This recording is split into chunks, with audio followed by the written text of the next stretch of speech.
আপনারা দেখছেন পলিটিক্স, আপনাদের সঙ্গে রয়েছে আমি অঙ্কুর। জম্মু কাশ্মীরের শান্তি ফেরা নিয়ে কেন্দ্রের নরেন্দ্র মোদী সরকারের এযাবৎকাল করে আসা দাবি কতটা অসার তা প্রমাণ করে দিল মঙ্গলবার দুপুরের পেহেলগাঁওয়ের ঘটনা। ৬.৫ বছর আগে উপত্যকা থেকে সংবিধানের ৩৭০ ধারা অবলুপ্তির পর জঙ্গি মুক্তি নিয়ে নাগারে বাগাড়ম্বর করা কেন্দ্রের শাসকের অদূরদর্শিতায় ঝরে গেল নিরীহ নাগরিকের প্রাণ।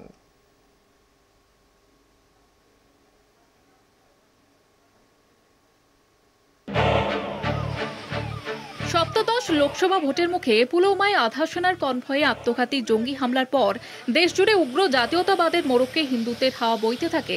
যদিও পুলওয়ামার ঘটনার নেপথ্যে কে বা কারা সে রহস্য আজও অধরা।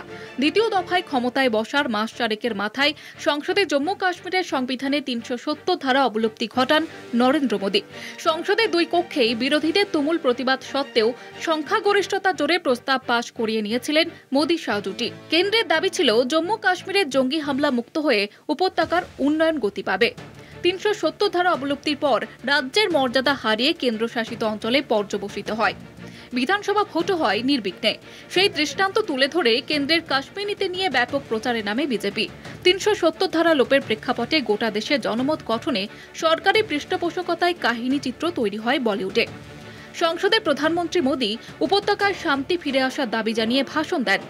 কেন্দ্রীয় স্বরাষ্ট্রমন্ত্রী অমিত শাহ সংসদে তথ্য দিয়ে দাবি করেন, পরিবর্তিত পরিস্থিতিতে জম্মু কাশ্মীরের জঙ্গি উপদ্রব শূন্যে পৌঁছেছে।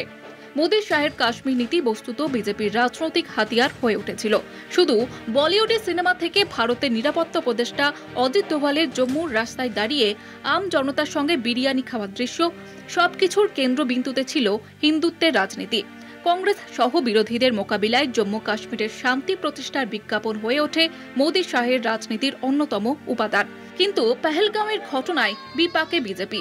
বছর শেষে বিহারে বিধানসভা ভোট রয়েছে তামিলনাড়ুতেও। দেশের চৌকিদারি তার হাতে আদৌ নিরাপদ কিনা সেই প্রশ্ন তুলে দিয়েছে পেহেলগাঁওয়ের বৈসারণ। ভোটের বাজারে তার জবাব দিতে হবে।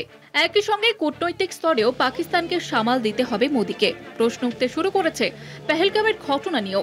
গোটা উপত্যকায় নিরাপত্তা বাহিনী মোতায়েন থাকলেও ঘটনাস্থল বৈসারণে তা ছিল না। কেন এই অসঙ্গতি?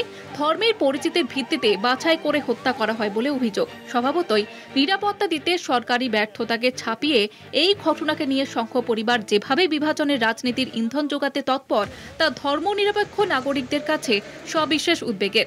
কলকাতা টিভি।